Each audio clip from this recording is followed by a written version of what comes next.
coming in. So these are the ones that will lead everybody into the new earth.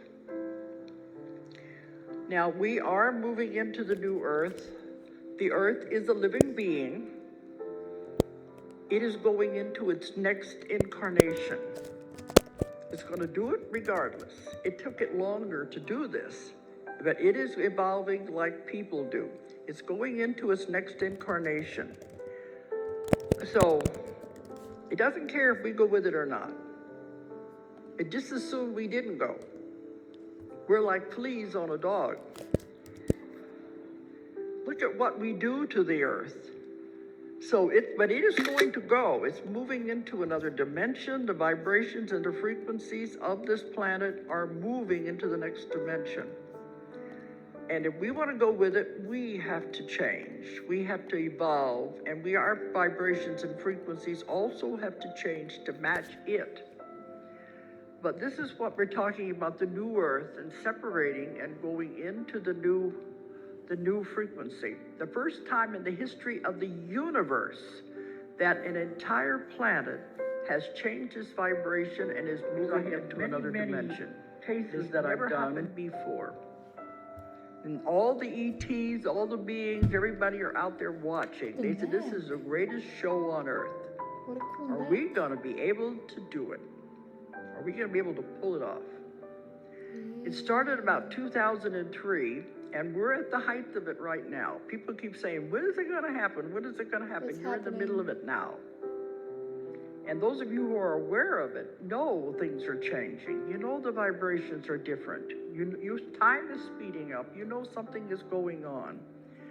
If you're in the middle of this, you know it's happening. Go with it. Now there's the old earth and the new earth. It's moving into a whole nother dimension. If we're going to go with it, our vibrations and frequencies also have to change. This means the vibrations and frequencies of our body have to change. And it said they cannot change overnight, because if it did, it would destroy the body.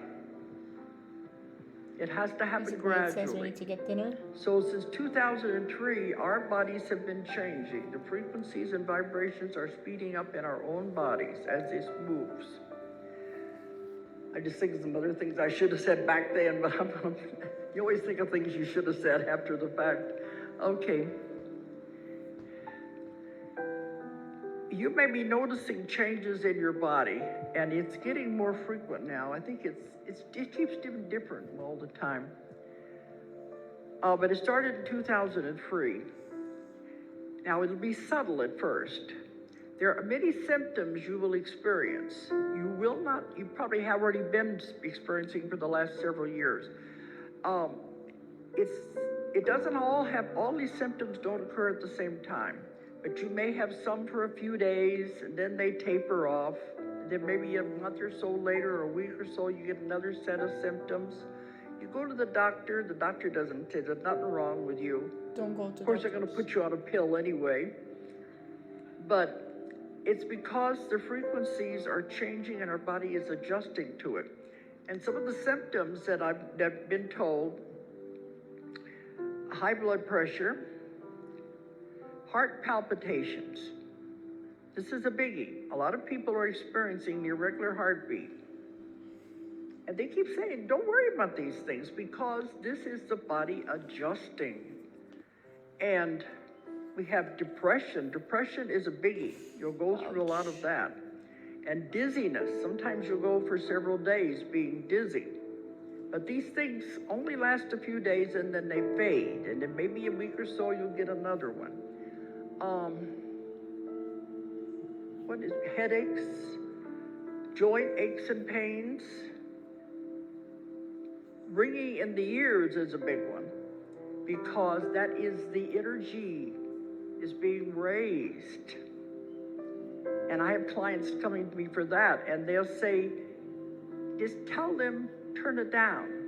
The energy's too strong. And you can visualize a dial. See the dial being turned down, because sometimes they don't realize they're giving you too much. But it has to be gradual, otherwise the body can't handle it. So visualize, Turn it tell up. them it's too much energy, turn it down, and this will Never help too with much. ringing in the Take ear. it up. What are some of the other symptoms? You think those are most of them? It's somebody the other day had one that we hadn't thought of. Probably think of it because somebody said, oh yeah, that sounds very much like it could be. But if you just go with it, go with the flow, don't get too upset and excited, 3 hours. it'll pass as the body adjusts to it. Older people are having more problems adjusting than the younger ones. The younger ones are coming in, they're already set. It's the ones in the middle, their bodies are adjusting to handle all of this. If you can't handle it, you're out of here.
Ooh, I haven't seen Aaron Doherty in a while. With Goldsmith. What? This is like a massive portal opening for the potential of Amazing. many more souls waking up. As a world-renowned astrologer, I'm interested, Bracha, in your perception of the energy of 2022 and beyond, and what you see the energy as changing as time goes forward. Aaron Like, Doherty what can we now has expect longer energetically? We've got a hair. very special aspect. April 12th. Jupiter and Neptune come together in Pisces. This is like a massive portal opening She's so cute. to the potential of many more souls waking up and seeing that there are more possibilities, Good times. infinite possibilities on this planet Earth that they've not explored yet. So this is like, wow, it's the beginning of a new story for New planet Earth. story. And that's starting in a couple months' time. Wow. Okay. So, what is the old story that's closing? What is that? What was that all about? Well, the old story, we're seeing a lot of it playing out because we've got the United States Pluto return. Yeah. This, February the 20th, again in July, again at the end of this year. And we're seeing old structures crumbling. Pluto in Capricorn, it's about structure, it's about power, it's about government, it's about trillionaires, and it's about structures that are not functioning for the vast majority. It's only for a very small percentage of elite who seem to have been running everything. And this is coming to an end. It's ending. That is good news. So It's great news, Aaron. thank you, Bracha. So yeah, I know that when I look out into the world, I see that there's a lot. I guess I feel that there's been a lot of control, and over the last so many years, I know I went through my awakening in 2012, and I started looking through a lot of this different kind of information. It became very apparent that possibly that there's an intention behind keeping people in like a fear-like mentality because it's like they're easier to control. But it feels like now what's happening is people are waking up to their own power, and it's almost like they're drawing boundaries, but they're not allowing it to happen. Is that how you see the energy as well, or is there anything you change with that? Absolutely. I think it's like the polarity is increasing. Yeah. There are many who are still fast asleep and would like to continue to sleep. Yeah. And don't want to be woken up, thank you very much, otherwise they're going to growl and bite you. Yeah. And at the same time, there's a growing wave of people who are saying, I want something different. I didn't come to be a slave. Yeah. Yeah. I came to do something that brings out the highest potential. And that's what I love about your work, Aaron, is that you are all about raising people's frequency, raising the consciousness on the planet, and you're helping people to do that. And that inspires me greatly. Well, thank you, Braca, and you're doing the same thing in your own way. So it's beautiful to see as well. So I appreciate you. And when I've heard you talk before, but what is the new Earth, and what is the Aquarian age? Okay, great questions. Thank you, Aaron. So we're moving away from the age of Pisces, which is the age of believing in a savior, that something outside of you is going to do it for you. And if you could just pray hard enough, and if you could just, do the right things and not go to hell or purgatory or wherever you thought you might go, something magical may happen, but it's outside of my power. So we've been trained. I mean, it's same in a school, a classroom. You've got to do this, you say that. Everything's been very top down. We've been told what to do. Yeah. Now, as we move to the Aquarian age, we tell what to do. It's about freedom.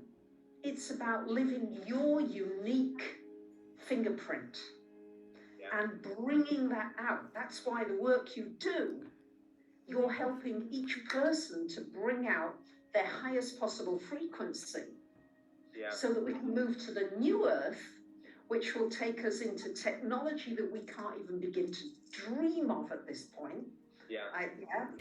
And that's beyond perfect Web3? Health, perfect well-being. Oh yes, they said it's beyond no Web3. Diseases, food that is just so pure.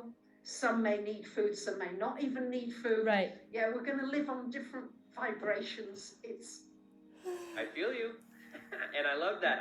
And what about you, Aaron? What do you think the new Earth would look and feel like? I think the new Earth is a new level of consciousness, not new level of consciousness, but it's a paradigm where there is more power to the people. I think it's like people are waking up to who they are.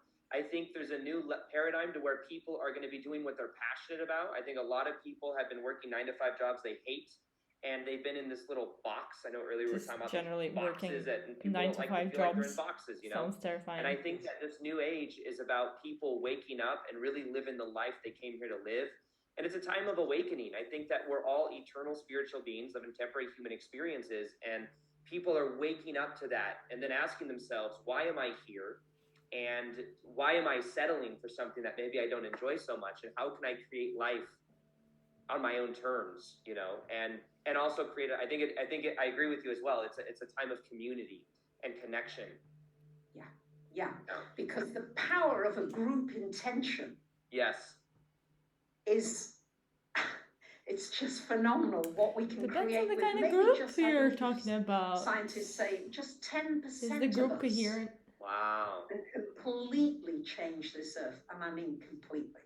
Yes. So, and each person has so much power, Yeah. and we don't realize it. You have power when you go and you buy something. That's power. Mm-hmm. Yeah, what you choose to buy, what you choose to spend your money on. Yes. What you choose to watch. Right. Yeah. What games you choose to play, what Netflix you choose to watch. This is all power. These are all power choices. Yeah. And there's an awakening to, I didn't realize I've got this much power. It's a whole new world. It's like So thank you, Braca. Another thing we were touching on a little bit ago, but I wanted to touch more on, was something that sounds a little bit more esoteric to my community, possibly. This is something, though, that maybe isn't as esoteric to both you and I, but that is, like when I went through 2012, I went through my awakening. I felt so connected when I started learning about different extraterrestrial races. And there was something about it that just resonated, even though it felt a little bit crazy and it felt kind of out there. but I always remembered I felt really connected to the Pleiadian star system. And I remember at one point I saw this this like wallpaper of this triangle thing, and that was on my phone for a long time. And I've seen on your channel, and just knowing you in general, you at times channel the Pleiadians. So I was curious to learn more about the Pleiadians, your connection to the Pleiadians, and what that's about from your perspective. Thank you, Aaron. Mm-hmm. That's a great question, and one that's been difficult actually in many ways to keep having the courage to sharing messages from the Pleiadians. People seem to love them. Yep. But my very rational mind says this is weird. This is super weird. Still, I've got a voice that says that. But how did it happen? Well, I had a spiritual awakening, and I didn't expect anything to come through. I must admit, it was like, I was just trying to channel. I thought, I'll give it a go. I hardly knew what channeling was. Mm-hmm. And you allow spirit to take the breath. And I said, spirit, take my breath. Nice. Take over my lungs. Just release, surrender. Yeah. And the biggest surprise was that what seemed to be coming through took a few days or weeks for me to realize, but very stutteringly, it was, we are the Pleiadians. Wow. Began to come through, and it was like, really? And they said, yes, really, we are. Wow. Yeah, that's. So what? Who do you believe the Pleiadians are? Well, the Pleiadians, they've got planets. They're not just on one planet. Yeah. They have a much higher frequency. They operate from a very high frequency of love, of joy, of fun. Yep. They operate on a very, on a level of just, things are just easy. Yeah. Whenever I'm with them, life is so much easier. Yes, when I'm tuning in, everything is somehow in tune. They work with music. They work with sounds. I mean, it's a massive subject. Yeah, I don't know how much interest your viewers have got in this, but I'm interested, so I think they'll be interested too. And I appreciate you having the courage to share this also, because I also, there's a part of me, I remember back in 2018, 2019, I put out a video on, it was like the 3 things all starseeds must know in 2019. And I was so afraid to put out that video because it was so esoteric. And I was known on YouTube as the law of attraction guy. And I put out that video, and I was so scared to put it out. And that video went viral. It got like 800,000 views in like, I don't remember, like within 6 months. And it took my channel to the next level. But I want to congratulate you or commend you for having the courage to share, but also realize that I think the things that you share that you are almost afraid to share, you're like, kind of like the rational mind comes in, you are almost rewarded because the new Aquarian age is all about being a little bit weird, you know? So I say, well, you're right on. And this is what I love about the Aquarian age. Yeah. You know how Google keeps a record of searches. Yeah. So about 3 years ago, if you would have written in the word gay if you wanted to search for anything that was a little out of the ordinary sexually wise, shall we say. Now people are typing in LGBTQ. All right. There's been a huge shift in the awareness of gender equality, race equality. This is all the Aquarian age, Aaron. Yeah. This is all about the equality of being able to be whoever you want to be. Yeah. And it doesn't matter what other people think, because you'll always find others who love who you are, because you're allowing every bit of quirkiness of you to be let loose. Yeah, I love that. And I think as well, Braca, when we talk about that, do you think that because we're eternal spiritual beings, and maybe we've lived other lives or have other parallel incarnations, different star systems, do you think that drives the the vast amount of difference when it comes to the different genders, the different orientations, the different all of that. Do you think that that's what influences, or what do you think about that? Beautiful. Yes, I think you're putting it very, very well here, Aaron. I couldn't agree more with you. I mean, I don't know about you, but I've never felt as though I come from this planet. Yeah. Originally, so to speak. Yeah. Have you read Dolores Cannon's books ever? Yes. Okay. Oh, yes. We're on the same Have page. you? Back to Yes, I've read a lot of them, but Dolores. I know the book, The Three Waves of Volunteers. It talks about how there was a wave of souls that came in to pave the way back in the, forget what it was, like the 40s, the 30s, and then after that there was another wave that came in a little bit after that, and then the third, and now there's like these crystal star children everywhere that are all super highly evolved. Yeah, and there's more and more ET help and assistance coming in. Yeah. Are there any other ET beings that you've connected with in that maybe you haven't shared yet?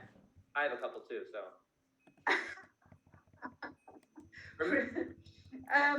Predominantly it's the Pleiadians, although once you begin to channel, as I'm sure you found out for yourself, you can channel, if you're open enough and your body is open enough and fit enough, you can channel anybody and anything, from a frog to a tortoise to another being to, yeah, it's A vast array. Am I weirding you out here? But I think you know what I mean.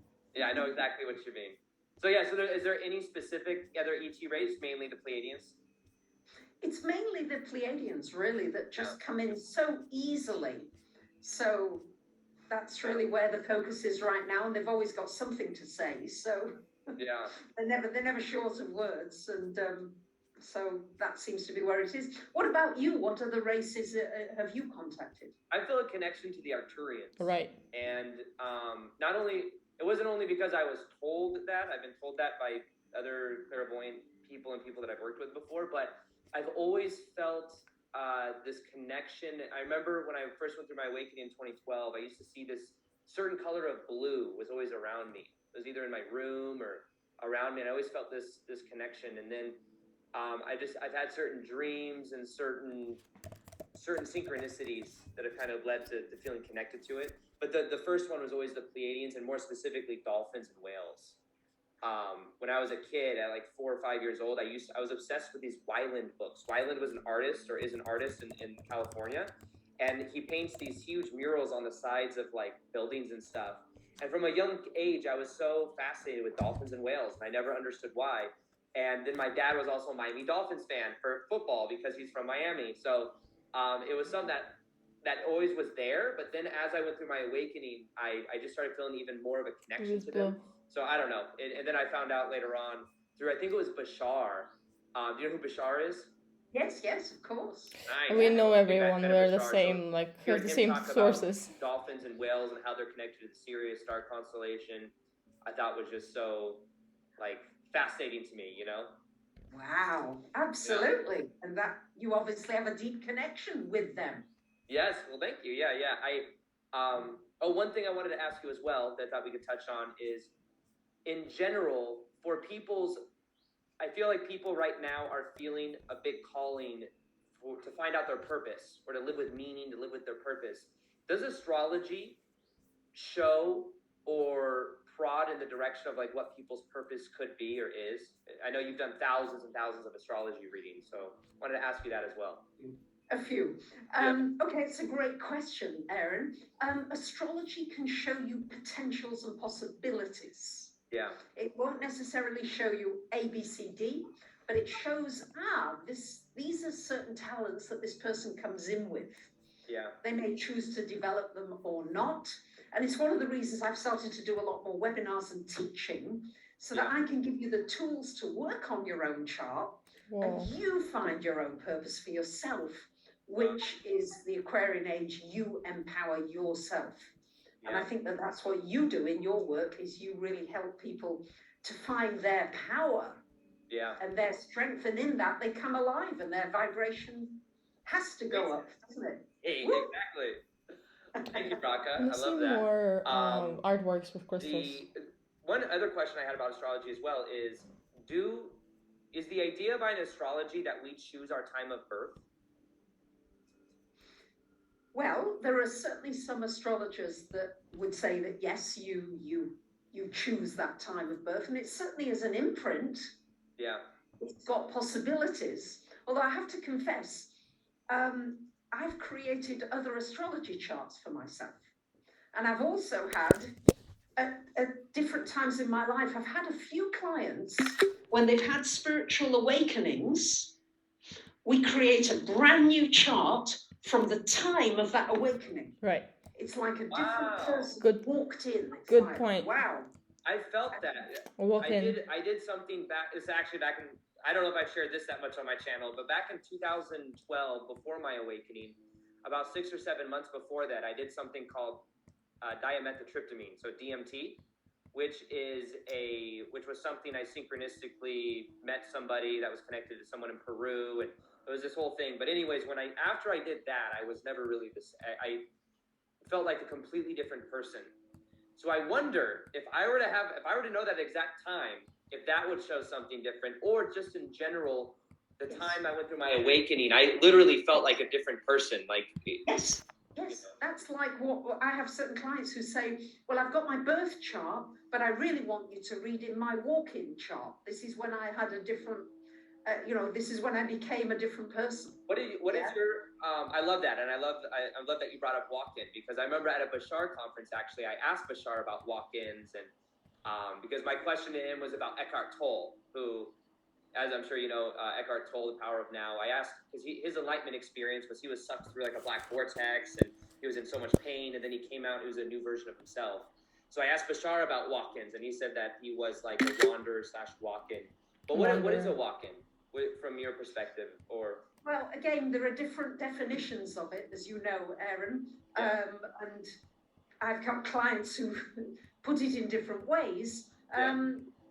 But just you have a complete change of persona. Yeah, you feel different. That's why I had to change my name. I couldn't stand being Barbara anymore. It's like, it was like, this is a different person. This is a different energetic field. So I do have a new chart that I created from that date. And it'd be very interesting to see your new chart. when would I do it from? What time would you think? Like, would I have to know the exact date that happened, or would I have? It would be helpful. Do you not remember the date?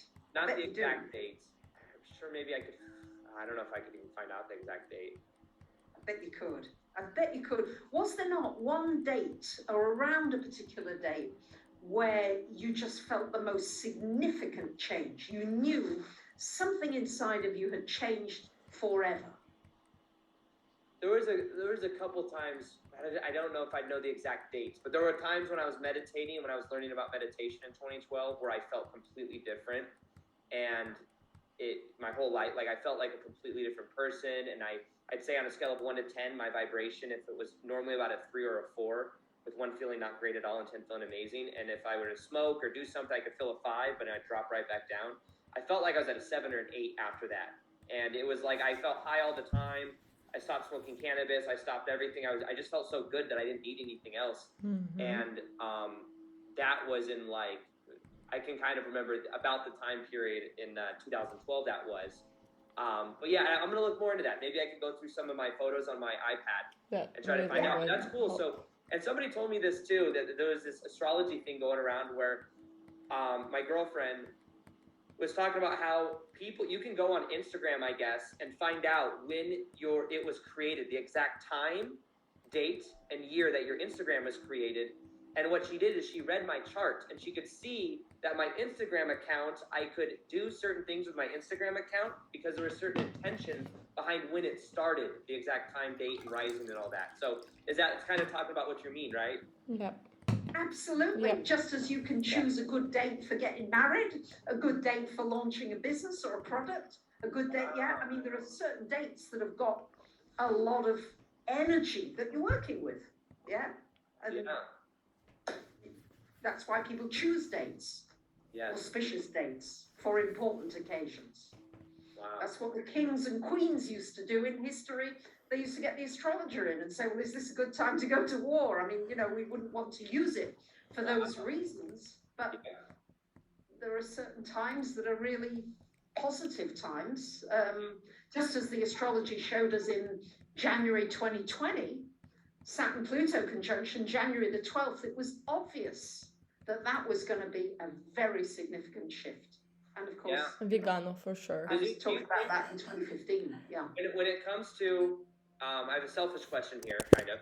Not really. It's related to everybody. Anything. We love it. So with everything that happened in 2020, with all the stuff that was going around and the masks and all this stuff, does the astrology show that we're out of that phase? Or does that show like there's going to be some other ploy or something else that comes up that's, you know, the media uses or whatever to like really keep people in the fear? You know what I mean? Okay. It's a great question. Yeah. Okay. Another really good, incisive question. Okay. This year is very difficult to predict because it's a very Uranian year. So Uranus always gives you a surprise and you never quite know what it's going to be. So I will start with that. Yeah. I will say that it looks like the agenda of the pandemic until now is shifting and changing and diminishing in its power. The next thing that looks as though is coming on the horizon, which I think you know, I'm sure you know, will be to do with financial markets, the economy, food, water, supplies, and climate. Yeah. These are all the things that show up in the astrology, plus the big question mark of what Uranus will bring us. It could be a curveball. It could be wonderful. Yeah, we don't know. It's always a surprise. Wow. Thank you for sharing that. So what are your, I guess, insights or perceptions on cryptocurrency? Maybe that's what I would ask you about too. Here's a real trendy one. All right. Well, if we look at the astrology, Uranus goes into Gemini in 2025-6. So for sure by then, we will have digital currencies that will, it's going to go digital in one way or another. Now, whether it is the format of the cryptos as we have them now, I don't know, Aaron. Yeah. I think there'll be some shifts and changes and growth in that, but there will be a new capital. And the capital will no longer be the greed. Those who are the haves that are looking for more will become the have-nots. And those who are the richest will be the spiritual haves who want the benefit of everybody. And if we're not creating businesses and currency that are for the benefit of all, they will fail. Yeah. They won't succeed. So. Thank you for sharing that. It's well said, first off. And then when it comes to that as well, I've studied quite a bit something called spiral dynamics, which talks about the different, you know about spiral dynamics?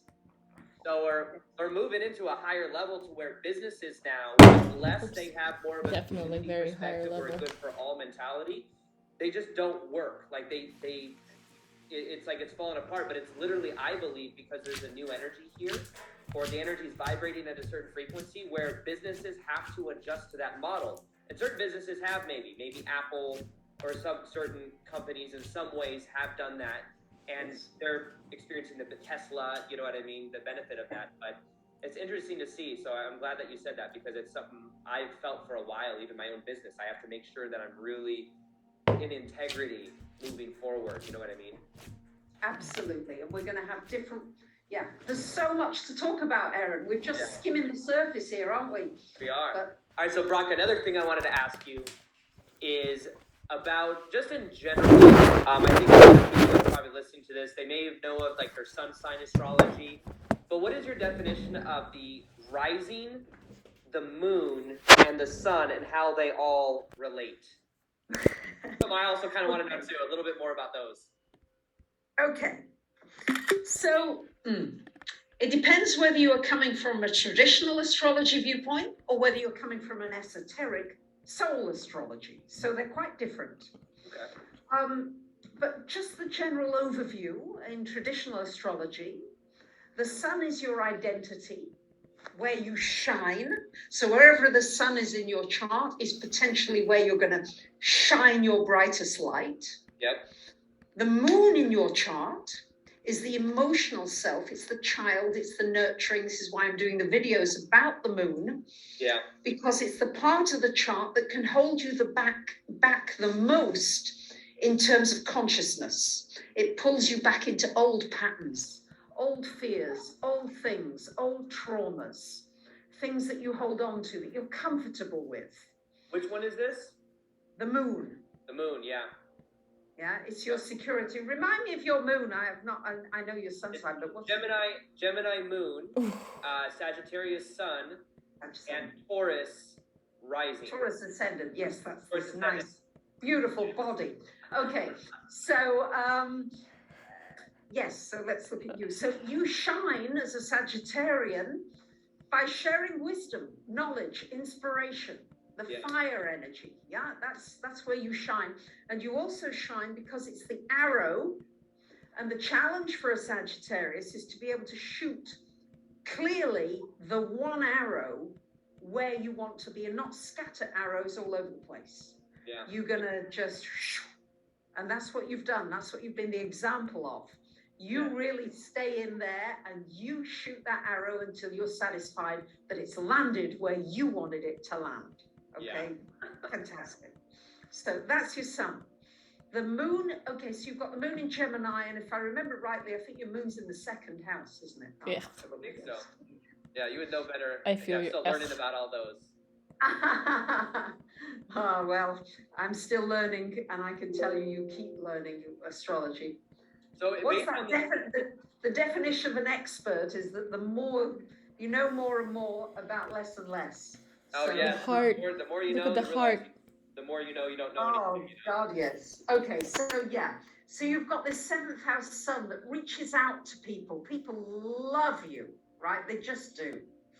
So you've got the moon in Gemini, the unaspected moon. It's very, very interesting. Okay. So the moon in Gemini, you're thirsty for knowledge. You want to learn. You want to use skills. You want to learn as many skills as you can. You have no idea how many skills you've got. You may think that you're using a lot This of them. one. Aaron, you've not touched the tip of the iceberg yet. All right? And that's from my moon? That's your moon. Okay, yeah, thank you. That is your moon. And the ascendant, so this is traditional astrology. The ascendant, you're Taurus rising. So there's a sense of, as much as things can be scattering around you, going on, you have a certain sense of stability. You have something inside of you that says, I'm hanging in here and I'm going to find a way. And this is what gives you your discipline, by the way. If you just had the Sag sun and the moon in Gemini, you'd have a big trouble posting a video every day. All right? That Taurus rising saved you. Yeah. Yeah, and you've got a lot of Scorpio in the chart. So that too gives you that, I'm going to dig my feet in and I'll do it. Even if I don't like it, I'll work through it and I'll find a way to like it. I'll find a way Thank to you like for that. it. Yeah, I used to not, for some reason, I think I had an ex-girlfriend that was a Taurus, so I assumed that, like, it didn't work out, so I was like, oh, I don't know if I like Taurus as much. And then when I found out Taurus was my ascendant, I didn't know how I felt about that, but the more I've learned, I have some friends that have all fire in their big three, or they have all air, and they tend to be a little bit more airy, or a little bit more, like, you know, as far as the elements go, but I've come to really love and appreciate the earth in my sign of Taurus, where it's like why I like good food and I like nice houses, and I'm like, I could just tell, like, it's a good part of me that I've learned to love. You know what I mean? It's wonderful. It's wonderful. And Okay, I wanna hear Alex Gray talk now. Thanks so much. By the way, what's Aaron's up to besides this? Alex Gray. How are you doing, Alex? 6 months ago.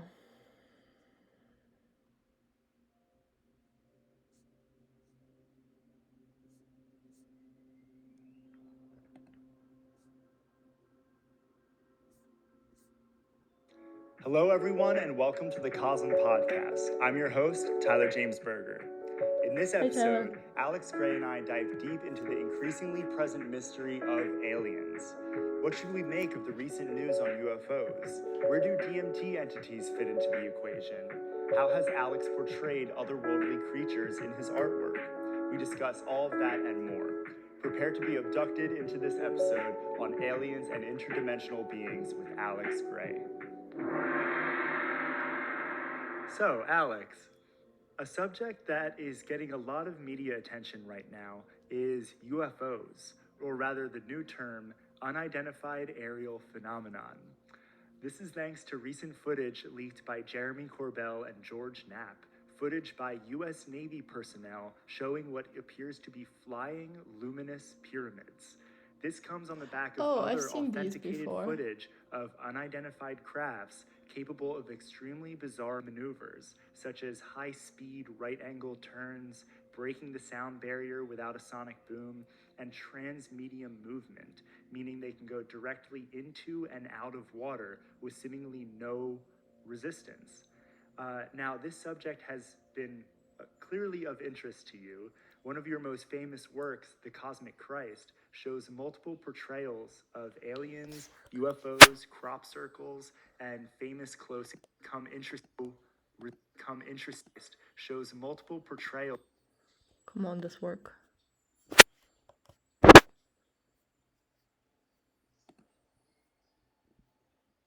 Please.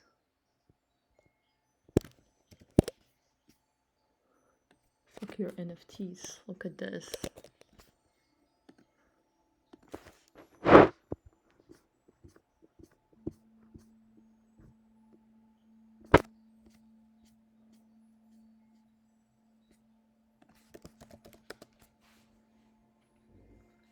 Why, yeah?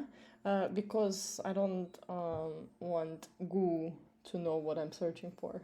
It already knows what I'm searching for on YouTube anyway. I stop hiding. Okay, so how do you spell Christ?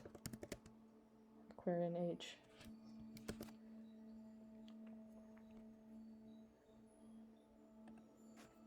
He's talking about it for 14 minutes. That's nice. Oh yeah, let artists talk about their artworks for 14 minutes and see what happens.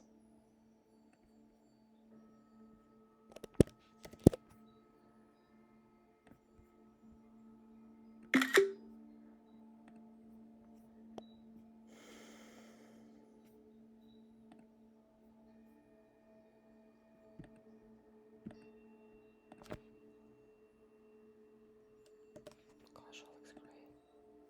Okay.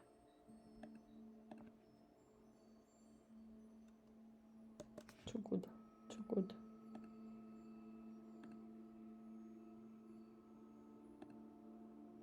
The less attached you are, the more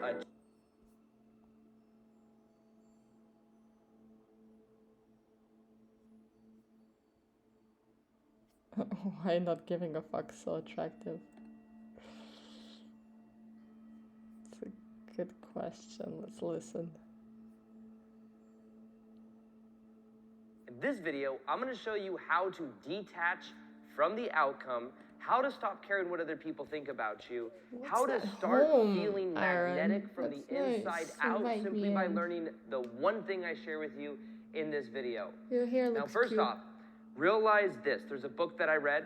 It's right here. It's called The Subtle Art of Not Giving a Fuck. And in this book, what I is love the talked book. about is that the truth of the matter is we are going to care about something. We are going to give an F Look about at the something. crystal over The there. idea is to make sure that that something is something you actually choose. Now, for example, if we really care what other people think of us, if we want someone else's validation, someone else's approval, someone else's support, whatever that is, then what we are doing is that is what we are valuing. Another word for value is important. We are making that very important. And what happens is a lot of times the things that we desire the most, the things we make the most important are the things we felt we lacked or didn't get a lot of when we were a kid. So imagine that you're dating someone much love I or had you're when I going was a out kid. and you're with friends and it's very important to you what someone else thinks about you. It's very important to you what they, and if they give you their approval or not, or if they like you. Well, what ends up happening is because that's important to you, that puts off a needy energy. Remember, if you need someone else's validation or approval, then what that means is that there's needy, resistant energy on the inside. And here's the thing energetically. People feel what you feel about you. So the challenge is that if you feel like you feel like I hope they like me, I want them to give me the validation or approval. Where's my that home like energy that? of needing that is very repelling. Because when you need something outside of yourself from somebody else, they can feel that. When I used to work women's shoes, if I would go and I needed someone to make my day so that I could make more commission money, they would feel that. If I need you to please like this video, please like everything I'm doing, you're going to feel that energy in the video. And it's funny because it has the opposite effect. When you need it, you lack it. Anything you need, you're saying, I do not actually have. Now, one of the biggest keys when understanding magnetic energy is understanding that magnetic energy is present moment energy. It's when you are being present to the moment. You are in this moment now. When we care and we make it important what somebody else thinks of us, that is outcome focused. We're focused on getting the result. We're focused on getting the outcome. Someone else's approval, someone to call you back, someone to be sexually connected to you. These are all outcome focuses, and having that neediness or having that focus will literally repel it from you. One of the most magnetic things to realize is that all this is about being present to the moment and having things become an end of itself. So for example, let's say you're going on a date with someone, and on that date you're like, okay, I hope they like me. It's something you need, right? I need them to like me. I need them to approve of me. I need them to call me back. I need them to be physically intimate with me. I need them to kiss me. All of these things that you need, it's repelling. It is saying my needs aren't meant. I need that from you. And then the date is just, I'm going on this date to get these things. That's called manipulation. And the challenge for many people, that attachment, the attachment to the outcome, what that really is that attachment is the resistance that's created, but it is also a form of manipulation. It's saying, I'm going to do this to get this from you. And guess what? People feel that. And we don't want to manipulate. And a lot of times if you attract people that you feel you have to manipulate, guess what ends up happening? It's people that maybe also you play that same game of manipulation. They may also be using you to get their needs met in a certain way. One of the most powerful things you could do when you go on a date is to focus more on having fun, on being curious. If you go on a date with someone and you're like, okay, I wonder if this person likes me. We're always asking ourselves questions in our mind when we meet someone. And if we're like, oh, I wonder if they like me. I wonder how they feel about me. I wonder if they're attracted to me. I wonder if this, I wonder if that. It's I wonder, and it's focusing the energy on the outside. Now think about this. This will help you become so much more magnetic if you're ever going on a date or even just meeting people in general for the first time. Imagine being in the energy of curiosity. I wonder, does this person and I have anything in common? I wonder if we're going to enjoy ourselves. I wonder if there's chemistry. I wonder if this person and I share the same values. Think about that. Which one feels more empowering to you?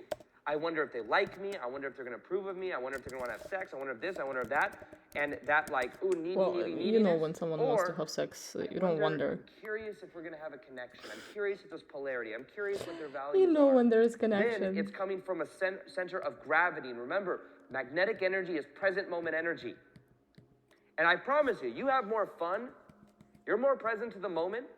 You're more curious. You will be more attractive. I promise you that. You will enjoy the process more too. And remember, people feel what you feel.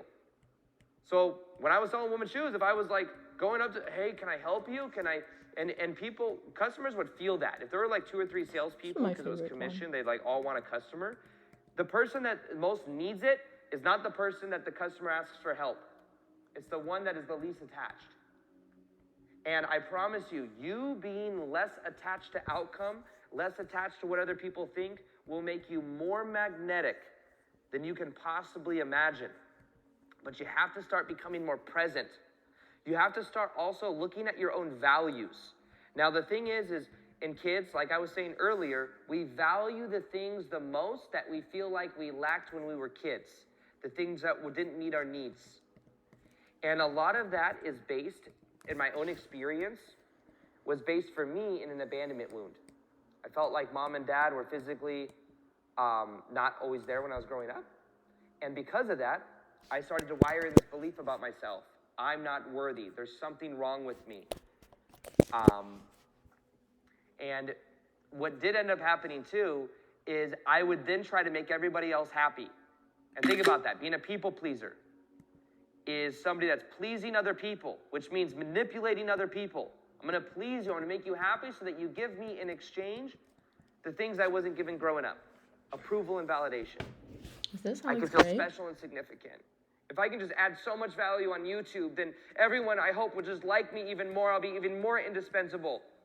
If I'm dating someone and I fix them and I just do all this stuff that nobody else would probably do, then it's like I'm indispensable. You can never let me go because I'm that way.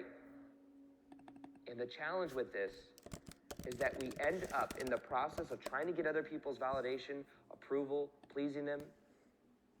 We end up abandoning ourselves in the process. We abandon ourselves to make other people happy. And when we abandon ourselves to make other people happy, guess what happens? They feel that needy energy. And not only that, we're not being the real us. We're not being present to the moment. We're not being authentic. We're not being vulnerable. And the process of you becoming the most magnetic version of you is about This will you have to being go. present to the moment, you having things in your life being end of itself, and at the same time looking at your own values, looking at what's important to you. And instead of having validation and approval at the top of the list, what I did is I put to the top of the list integrity, authenticity, vulnerability, a lot of abilities. These are the things that I started to value more. And guess what? Then I'm asking myself the question, instead of how do I get this person to like me, their approval, why? Instead of me trying to manipulate them to change their perspective or whatever, I started to accept myself more. Accept that I'm not perfect. I started to focus more on expression rather than impression. If you want to impress other people, that's outcome focused. Expression is present moment focused. If you express the real you on a date, you will be more attractive than you trying to get the right impression of what you want on a date. Detachment is about realizing that you can live to a code that is higher than what you were given as a kid. Instead of the validation, approval, caring what other people think, instead, authenticity, vulnerability, self-acceptance, these things will help you to have more magnetic energy than you can possibly imagine. And I promise you, as well, people will start to respond to you differently. But one of the things that really changes everything is when you get to the abandonment wound and you let that go. You stop abandoning yourself. You pull your energy back from who you're projecting at. Because remember, people can feel what you feel. If you're projecting them energy, you're literally repelling them, like they can feel that. So one of the most powerful things you can do is to actually pull your energy back, to feel safe in your own frame, to let go of the neediness, to getting your needs met from childhood, trying to do that now, and instead realize you're good enough the way you are. It's not your fault if mom or dad emotionally or physically wasn't present. And realize that as you are present in your heart, living from that authenticity space, you get a different response in the world. Now, something that just happened yesterday is we have opened enrollment for the Magnetic Mastery membership. This is a community of like-minded people where we're all focused on one outcome, becoming the most magnetic version of ourselves from the inside out. There's thousands of people from all over the world that will eventually be in this membership. I'm going live every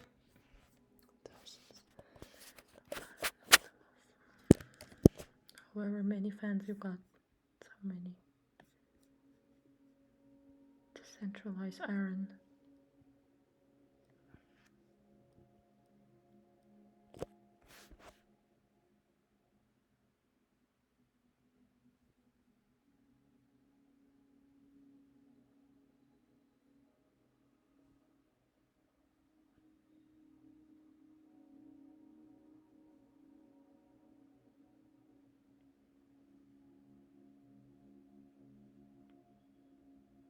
Light language.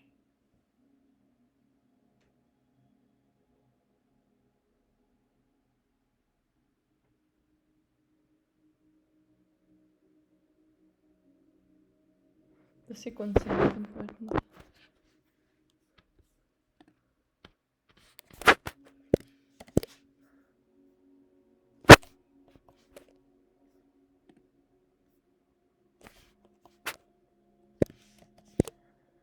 You ready to listen to Alex Bray? Vector Stock.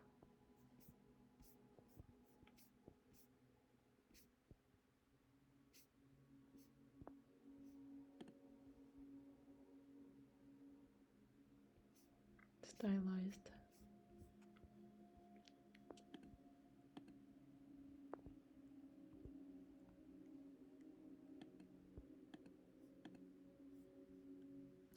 UFOs, crop circles, and famous close encounters. When did you first become interested in the subject of aliens and UFOs? And what do you make of the recent media attention that this once taboo subject is now finally getting? I'm so grateful to Oh, his be alive His voice. to see the final His kind voice. of cracking of the dam of misinformation and disinformation around the subject that has always, unfortunately, been part of the field and has purposefully kept the serious scientists away from the field, which was its fully intended meaning, you know, No to keep the scientists. serious people away and to make it seem like the area of ludicrous consideration, you know, and so the subject was polarizing. Now that Scientific American, the New York Times, the Navy, a variety of members of Congress and things like that have been taking the subject seriously, and we see that the government actually has been taking the subject seriously since Roswell and probably before. And so this is it's a deep subject that is probably at the heart of darkness in America, unfortunately, you know, that has to do with collusion with interplanetary The coolest thing agents. is You know, that the things that seem this is a global topic, unbelievable you know? by most sane people's standards. Can't get away from it. It's global. On the other hand, you know, Unites you've got us. the innocence, you know, here, like we don't understand them, you know, what? No Крufata, comment, you know, futukutufa on the tishu yes, they're polati. real, you know, Na it's kind of like nuftuha what? tushata. What kind How of a come you don't statement is understand that? us? That's no statement at all. Somebody knows something. Take care, understand. And since this is such For a your deep heart. story and such an ongoing story, it's great to see the resistance to the story becoming less. Just as the kind of wave against psychedelics is also turning at this point. You know, we're starting to open up to these new possibilities of reality. And to see the serious people that have investigated this subject, counting numerous thousands of accounts of this phenomena worldwide, you know, for decades and decades, and yet the complete denial of many nations over my lifetime, you know, of the subject, and putting the matter, you know, in the hands of folklorists and things, you know, and folks that would keep alive the tale, and the people who've had these encounters. This is the actually fascinating things, you know, those who have had a communion experience are the ones that usually seek psychiatric advice, you know, or are somehow referred to people like John Mack, you know, and John Mack, a serious Harvard psychologist. Here's someone who looked at these otherwise normal people who apparently had been traumatized. You know, if you take away the story and you just like look at the patient, and you see, like, how do they present? They present like a normal person who's been traumatized, and they've had an unexplainable experience. And so this kind of encounter also puts them in this kind of alienated, like, the rest of you don't understand, there is this other thing going on. And so, Alienated. Haha. exactly, yeah, we of the alienated variety. Yeah, so then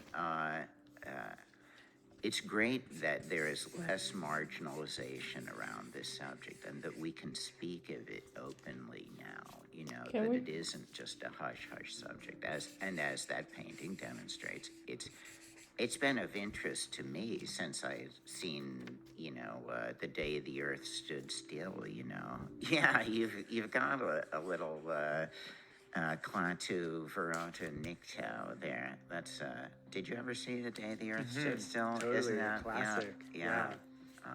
Then Michael Rennie has come out, and basically the message there, I think, is true to, what many of the benevolent UFO interpreters have said, that basically we want to get your attention. We don't usually try to get your attention. We usually are trying to be benevolent over watchers, but you've gone too far now, humanity.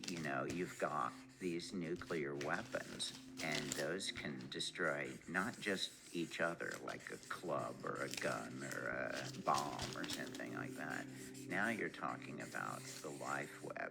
And pardon me, but you're our experiment. And now you've decided to take over the cage here. Now, this is not right. We're going to have to say, settle down, learn to get along, or else. Well, there's something very reassuring about that, Learn to get They're along. protecting us from ourselves. There's been a lot of, incidences of sightings of UFOs over nuclear missile sites. Yes. Making defunct, otherwise, very deadly nuclear missiles just right at the perfect time. Exactly. And they've also activated them to show that you're not in control. Good point. They also Good have point. a Good point. sentience. Good as fucking we were point. discussing before, that these craft Who's in control? seem to have a knowledge of It's the your question. perception of them. And so there's a direct kind of response to points All I know, of I view. am. Now that has a different sense of selfhood altogether than our normal human intelligence. So I think that realistically, looking at the multiple decades that we've seen documents of crafts, I love UFO photographs because I'm also a collector of psychic photography, ones that are like displays of unusual, subtle energies, that occur sometimes around holy people, sometimes, rainbows or various other kinds of like manifestations will simply appear. But UFOs are different kinds of things. Sometimes they're in this transdimensional, kind of thing. Like, I'm here, but you can't see me. Now I'm becoming visible. And so this light body starts to emerge and can become more solid, or can become this kind of light medium and disappear again, and to our side. And so they're clearly masters of gravity and space-time reality in a way that renders our perception like flatland. We're living in flatland, and we've just been penetrated by a 3D object. We don't know what the hell dimension that thing is living in, but it's more than our one flat dimension. Yeah, and you talk about how these UFOs are often reactive to observation. And you hear some quantum physicists talk about how matter behaves differently whether or not it is under observation. It's this idea that our conscious observation affects the thing that we are looking at. And I'm wondering if these UFOs have some kind of technology that can be sensitive to whether or not it is under conscious observation. How else could it be sensitive to whether or not we're down here looking up at it? Conscious. Do you believe that consciousness creates some kind of force or some kind of perturbing of matter that these UFOs are sensitive to? Absolutely, I do.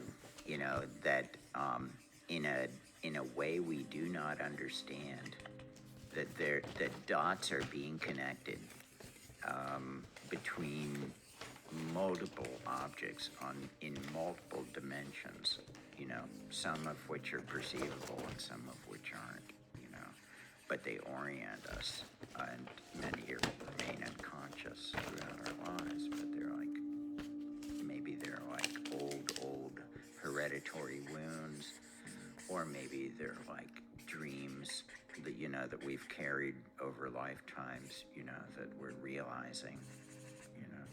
Yeah, and the implications that the existence of these craft entails are massive, and to say the least. And I'm wondering, with the government kind of keeping this under wraps, people say, oh, they just don't want to induce panic. They don't want to release something that we are not ready to receive. We've all heard the story of what happened when War of the Worlds was read over the radio. It induced like a panic. But some people are thinking now that the way this news is being released to the public, it's almost like a slow drip that is conditioning us for the big reveal. Do you have some kind of sense of like an impending revelation on this subject? If you get your head into the subject, you will go there. At some point. Yeah. Oh, I swear, they're just, it's just like it's about to happen, man.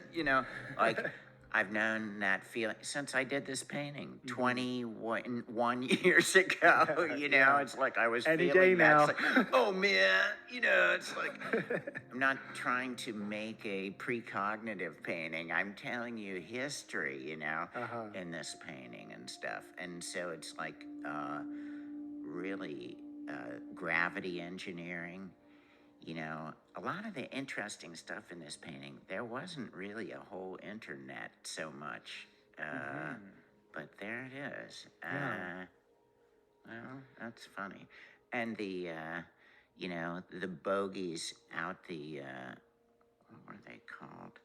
They flew out the side of the fighter jets, the Foo Fighters, were these balls of light that would accompany many of the, like the dogfights in, World War II. And so there was a consciousness around World War II and after the atomic blasts and things like that, that there became a much more prominent appearance of these different craft. And there were so many different craft. It does argue for a multiple of different, maybe interplanetary civilizations, or like, is it just the difference between a Volkswagen and a van or something? It's like these different craft. Or is each craft the technology of a different species? Exactly, from a different galaxy or a different part of our galaxy. Why are you talking about crafts only? Yeah, That's the thing. There's so many craft. They must be aware of each other. I would think, and it's kind of like, listen, we have an agreement, and, we said that we wouldn't go in there. I could see that you guys crashed your thing. What were you doing down there, man? It's like, well, we sent an investigation because so-and-so was lost or something, and we heard a signal from Who the fuck knows? And but I think that there are so many smoking guns all along the line, and so many of these, testimonies are from Air Force. They're from the military intelligence. These are people who pay attention to this kind of They stuff. know what they're looking at. They know what's a weather balloon and what's not. They do, and they've had to basically give bullshit answers for a while. I'd like to know why, and what kind of technology is being back engineered, and of course the kind of the ufologist nightmare is the idea that the government has had these many decades now to back engineer some of the UFO technology, and perhaps even working with some of the civilizations or not, I don't know, and is now being able to stage their own kind of government operated invasion or do whatever they want, to land on the White House lawn, or some kind of action that would, It's an interesting one. I remember seeing a Outer Limits episode as a child growing up.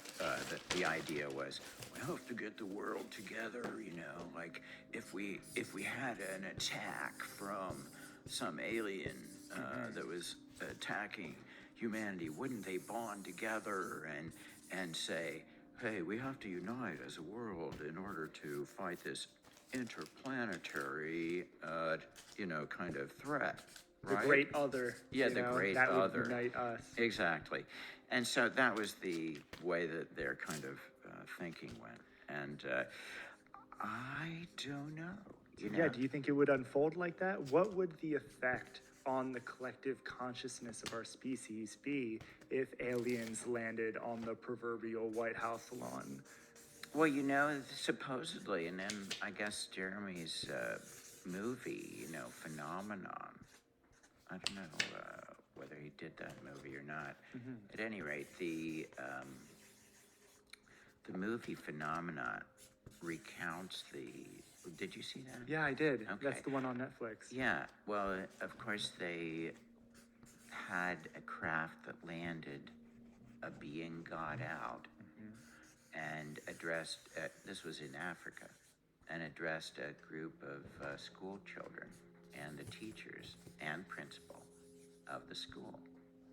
And so it was basically a call very much like the day the earth stood still. That was like, you've got, your practices against nature is harming nature. You've got to be mindful. You've got to get together. And basically the children were able to recount it, person by person, basically the same message, and they drew basically the same kind of picture as well as the adults. And so they did get a visit, and then the visitor went and sped away, and so there was a visit from the UFO, and it happened decades ago, and those people were interviewed, and they had basically, like decades later, and they had very much the same story and everything. So landing on the White House lawn, and if they would say basically that message, if you could trust that they were saying basically the same message, not that they had My chosen loves, we're sides talking or the same something like message, that, or not that from the they White House now alone, people but, have to brand 666 from everywhere in their else. forehead or something, If I could access And, the White something else you House's kind of lawn, bring up, maybe I would a speak from mythology there as well. Bring up in the painting The Cosmic Pretty Christ obvious stuff. is this kind of You speak from ancient anywhere. aliens idea. If the extraterrestrials are here right now, We are. then who's to say they're here for the first time? And then again, this gets to the massive implications that Here we okay, are! so this footage What of else do you need to hear? The footage is real. Here's the footage. We know that these are Right here. unidentified craft. Facto, fatalità, footage dentro that te come antraste with voor dai. are massive. Nu futurenderia to Almost- out stick Almost und imperceivably I. massive. What kind of footage? for me, I speak your they language. take us back to the roots of our civilizations. And how did the Egyptians move the pyramids around? Did And the how did Egyptians- they build those early did they ziggurats even? and things like that? And Who are the Socrates talked Atlanteans? about Atlantis and things like that. So it actually probably was all true, you know, All all of the that- crazy yeah. shit that you heard about, that maybe there was some point of a golden age of interaction with the, you know, Galactic Federation, and you know, there was a brother and sisterhood with the gods, you know, those that came from the sky. You know, it's like all the Egyptian gods came out of the earth, or came out of the night sky mother, and fell to earth, basically, you know. And so, and they were, you know, super beings of some kind. And so there was always this relation with a super being of that could be identified with the good or with the not so good, you know. But they were forces to definitely good and to the be dealt best. with. Yeah, I mean, all of these ancient aliens explanations, they, at the very least, are on the table again. Yeah. And it's really Yeah, interesting right to note, here. yeah, you see kind of this, you can do a little bit of archaeology in these ancient myths, a lot of these creation and origin myths. Right. The Quechua people on Isla Amantani in Peru, their sky god was born out of Lake Titicaca. Their god came out of the water and was born of the lake. And it's really Wow. interesting to note that some of these transmedium vehicles are being seen emerging from Yes. water. One of the recent sightings is a large pyramid that just comes out of the water and Yeah. just bursts into the sky.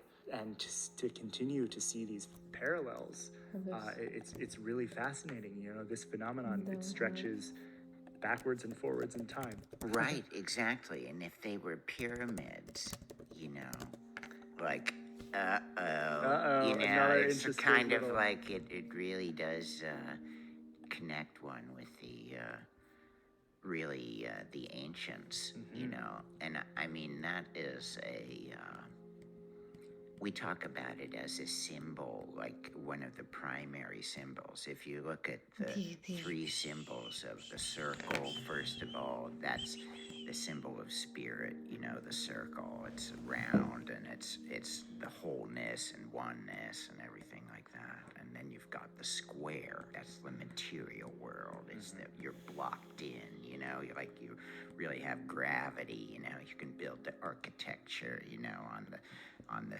square. So we kind of unconsciously identify those shapes having that kind of symbolic resonance. That's what Keith Critchlow said. But then there's that connection between the body and the spirit, which is the mind or the soul, you know, and that's the pyramid, that's the triangle. And so that's the mind is the triangle. And in Egypt, by having the pyramid and using the triangle, not only is the angle important and everything like that, but you're aiming upward, you know, you've got the apex, you know, and it starts groundedness at the cardinal points, you know, and then it comes to the center of oneness.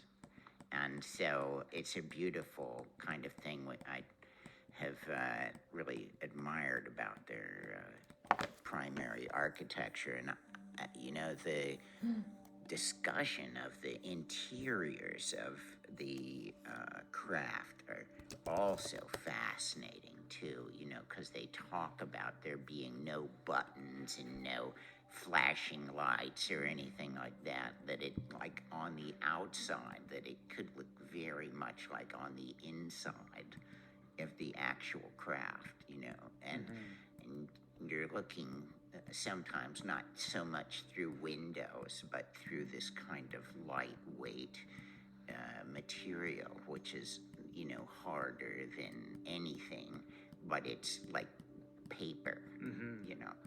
Yeah, but that raises the question of whether or not there are many. biological entities inside of these craft. Like, Exactly. you know, just like we send drones and probes to Mars, why wouldn't they send these kind of drones and probes to Earth?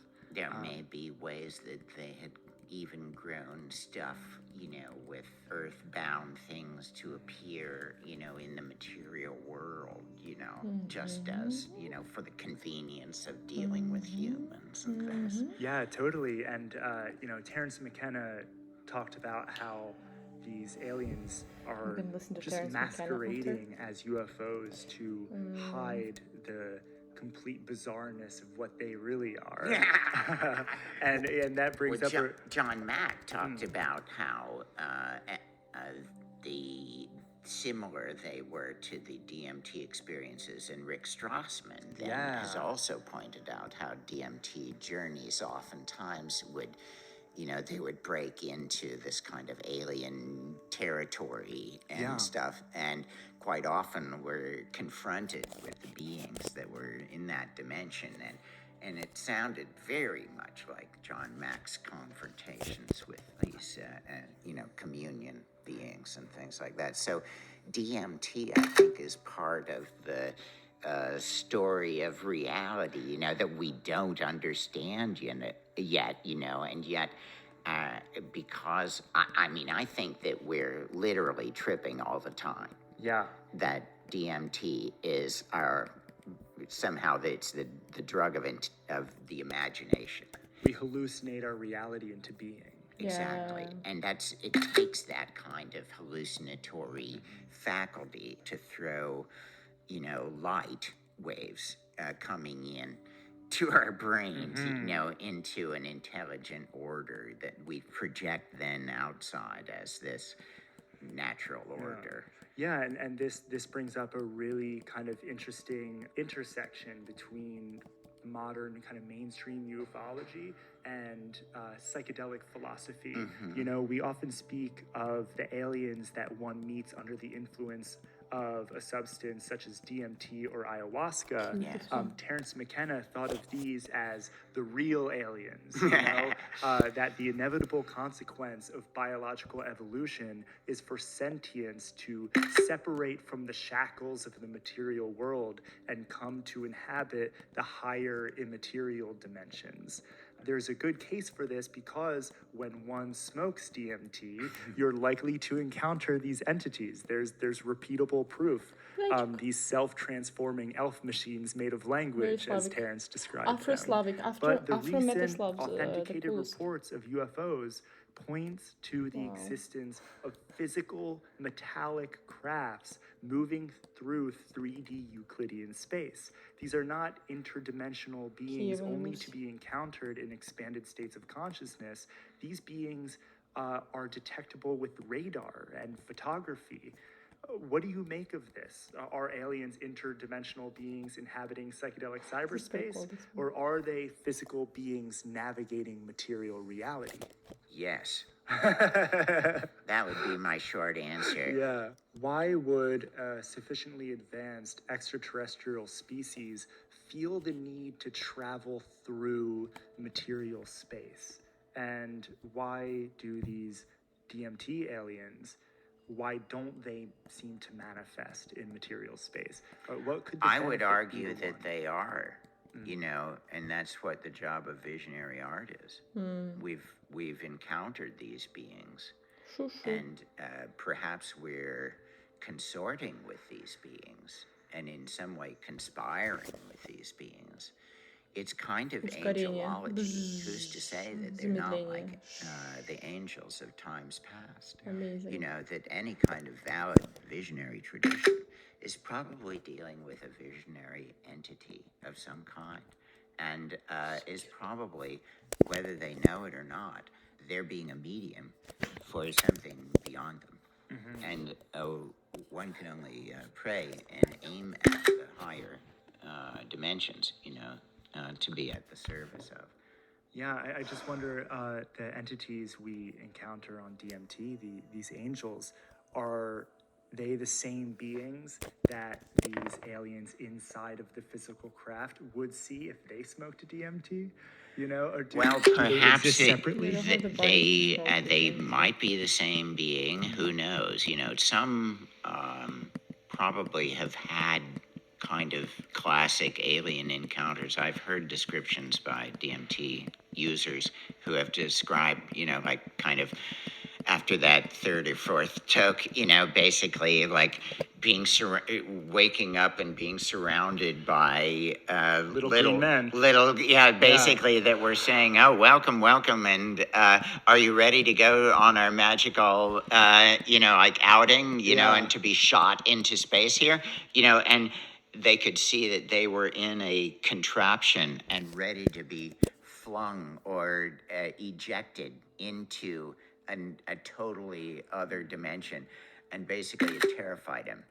It was not something they were they were just like ready for, and frankly, I've heard that happen multiple times. You know, that the aliens sounded like they were ready to play, or else you weren't sure that they weren't, you know, trying to eject your soul from your body and then inhabit it. Yeah. You know, so are you dealing with angels and positive forces, or are you dealing with soul inhabiting parasites, you know, and mind parasites?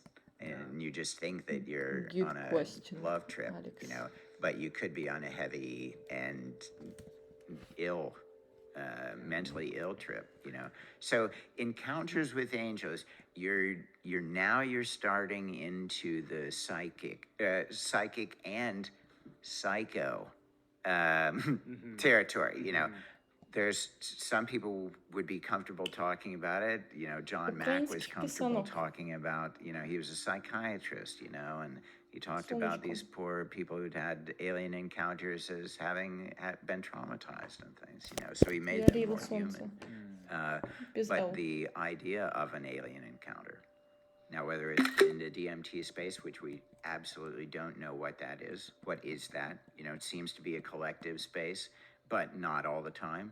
And not, you know, we can't smoke at the same time and exactly pop into the same realm and say, hey, you know, we were just in the cardboard material world and now we're in the, you know, astral realm. You know, it's like, it's not quite like a channel in a VR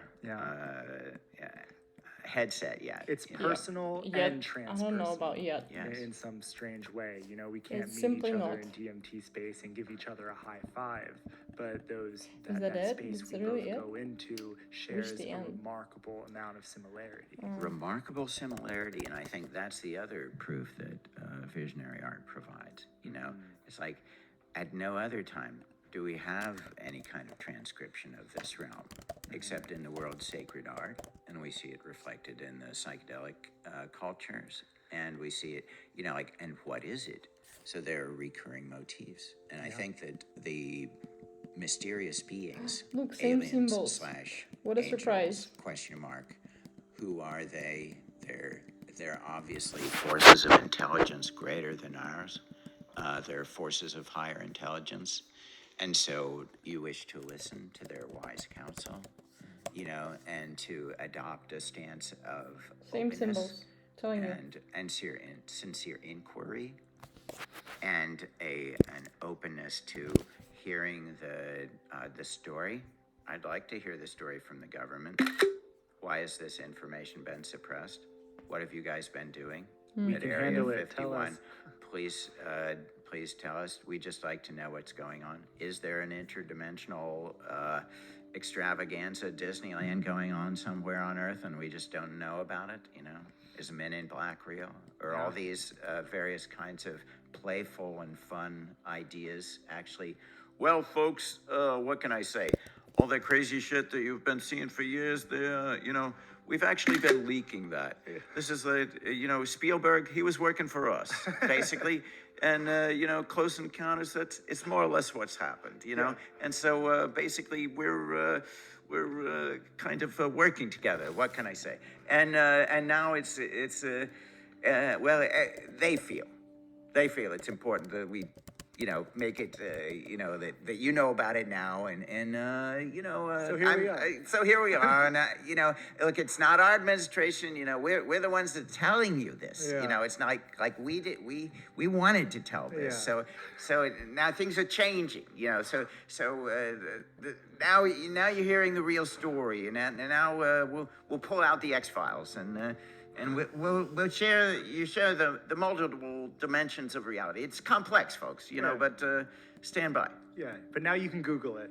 Now, yes, it's all online. It's all online, basically. When we're not distracted Here's the empty. daily by the headlines of what atrocity is and what horrible thing, which is still happening.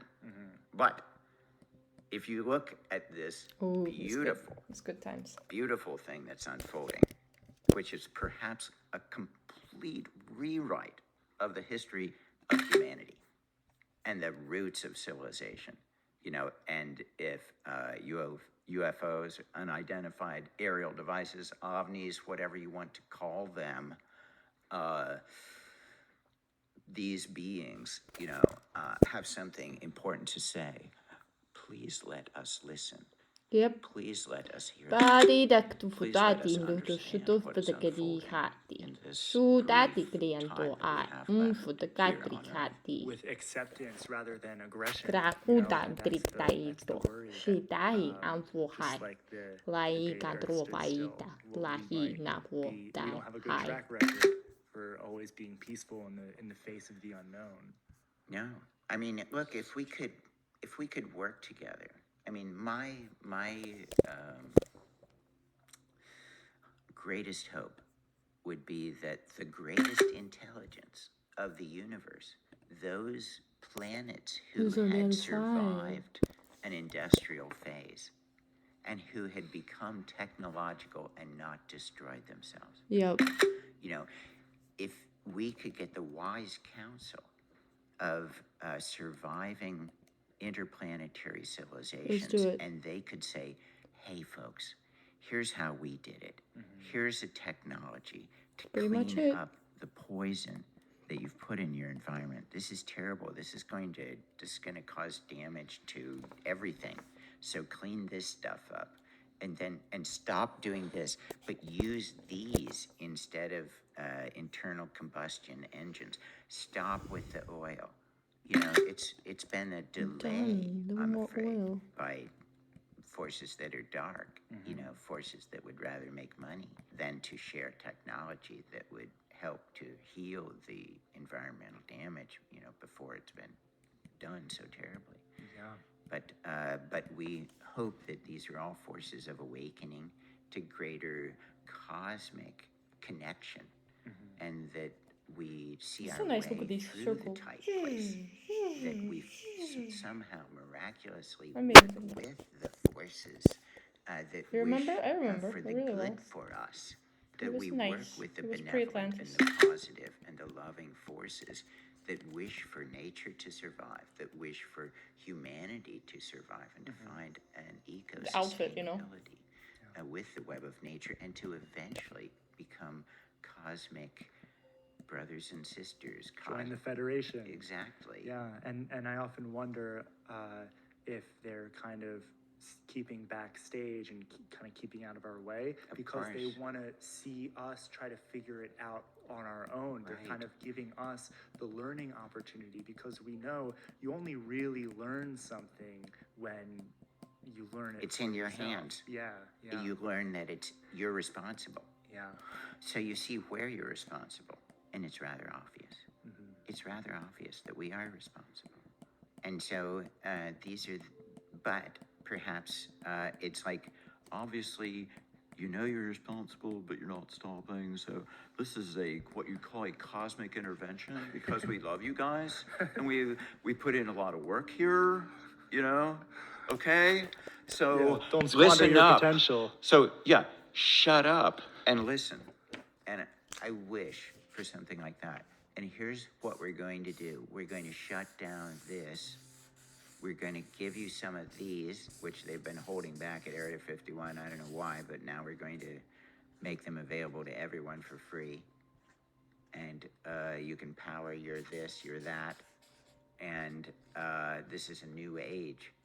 Here we're going to clean up here, and actually, It's still new age. there's been a collusion with a interplanetary force that has wanted to take over the Earth. I'm sorry to say, and they have made pacts with your oil people, but we have put them out of business. They're all in prison now.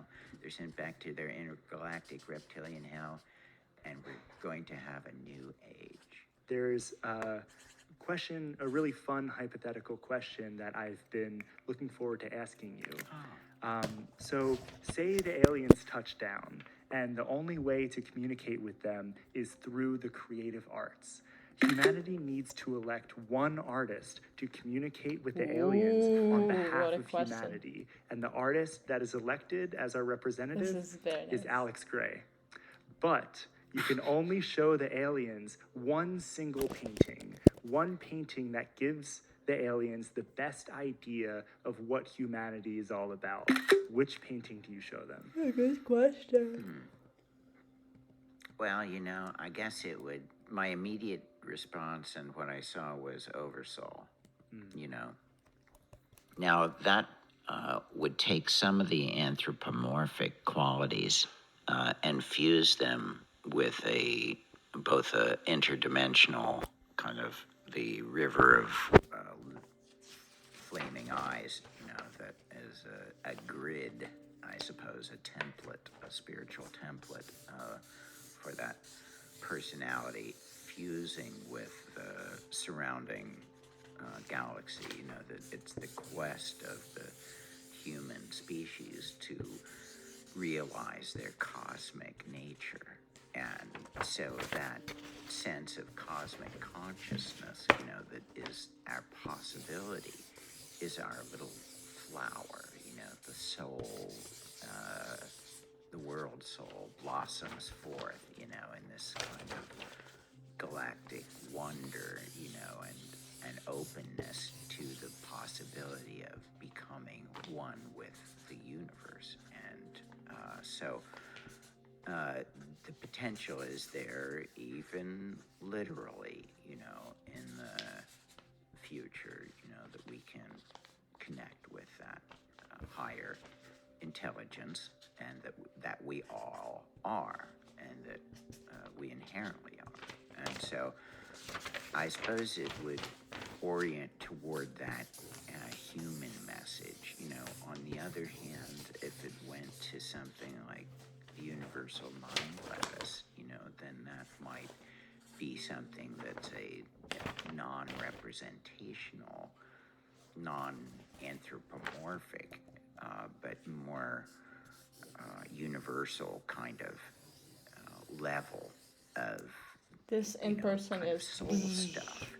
And so that light being I was that we so lucky are to go into beyond his the house, body, no matter Alex what Gray's. dimension we're dwelling in, I think is 2 times. perhaps why what we're doing, I still have the, I don't know, the Quixote-esque kind of compulsion, to make the light, the transcendental light, the kind of torch in the art, that people can It's come beautiful. to and You see got this. reaffirmed, by their You own got it, Alex. experience. Maybe even an alien. Maybe even an alien. Look, I had a commercial, that I tried to get Jeffrey interested in manifesting. It was basically, the idea was, first there's a view of the Earth. It's a nice view of the Earth. But you view back a little bit, and you see you're inside the cockpit, basically, of a craft. And to outside of the craft, there's multiple other craft, that are kind of surrounding the Earth, looking a little threatening, I guess. And, and there's a strange voice is saying, of the Supreme Commander, basically is saying, oh, I've really had it with the Earthlings. Let's call off the Earth experience, destroy the planet Earth, and then there's a little beam up that says, wait, Supreme Commander, you have to see this first, and of course it's Entheon. You know, with there's the steeple head, you know, and there's this there's Allison's language, and in Allison's language Allison's it says, language. you know, peace out, space brothers. Humanity is evolving. got You know, this. it's like those letters become this like, oh yeah, we see that. You know, and so you pan back a little bit, and the Supreme Commander is like a steeplehead character, you know, and basically says, okay, you know, all right, you know, and so it's like, save planet Earth. You know, support Entheon now. Yeah. You know, and like some kind of bullshit. And then they're like, okay, we'll give them a chance. Yeah, but I feel like we want to be worthy of our galactic connection, and so however we're called to evolve, you know, to be ready and open for the influence of higher forces, you know, perhaps now we'll be more open to it. Yeah. Hopefully. And like Duncan Trussell said, if there's anywhere that aliens are going to touch down, it's Entheon. So thank you so much for kind of really envisioning this into for being. sure. And Oh, yeah. Well, if they were really wanting a great artist, though, I have to say they'd probably pick a musician. You know, because I think that music, Should I become a musician? you know, is this immersive thing that you can experience together. Of course, visions are something like that, and sometimes, like the moving visions and things, you know, like, start to merge those worlds wonderfully. But I think that there's wonderful artists in all the mediums, you know, that can potentially represent, you know, for the visionary dimensions. And I think that that's a great one of the aspects of the quest of visionary art. One of the reasons that I was really happy to bring all those reference points into the Cosmic Christ. yeah, music is certainly one of the more mathematical arts. There You you know, go. it is patterns layered onto patterns. You know? Yeah. And of course, it brings into mind Close Encounters of the Third Kind. There you go. You know, maybe we need to get Niels from. There you go. behind That's those keyboards. that's what I was thinking. Yeah, totally. Well, Alex, I think that's a good place to wrap it up. Thank All you so right. much for exploring this subject today. Thank you, and Tyler. I think we're more prepared than ever for the aliens to touch down. Oh, yeah. We We're are getting spiffy. here. What you want to know? Thanks for listening to this episode of the Cosm Podcast. You Check out cute. shop.cosm.org to get You cute, you cute. Yes, you are. Cosm.org. Tyler, cute.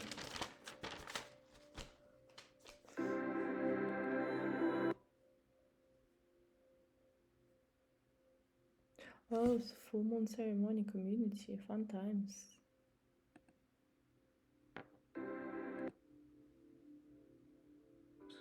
A dynamic, evolving web called our community. The family is our first community. Our personality Where's and the my way first we community? get along with others is conditioned by these early relationships. One part From has our died. parents, Where's siblings, another one? friends, Another and end of the teachers, world? we adopt How are we gonna worldviews go and about it? beliefs that shape our thoughts, habits, and development. Consciousness evolution is intersubjective. Through conversations, we share our values, core beliefs, and inner This is world good. views. This is good.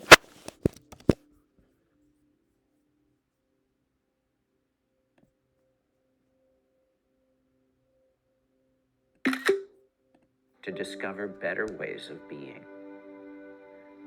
Communities are made up of individuals, a dynamic that exemplifies the concept of holons, a term invented by Arthur Koestler in the 1960s and developed by integral philosopher Ken Wilber.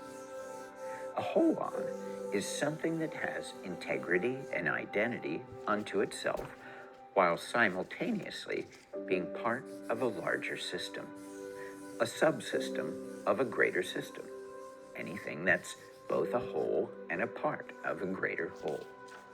Our body is formed by individual organ systems. Each complete organ is made up of smaller parts called cells.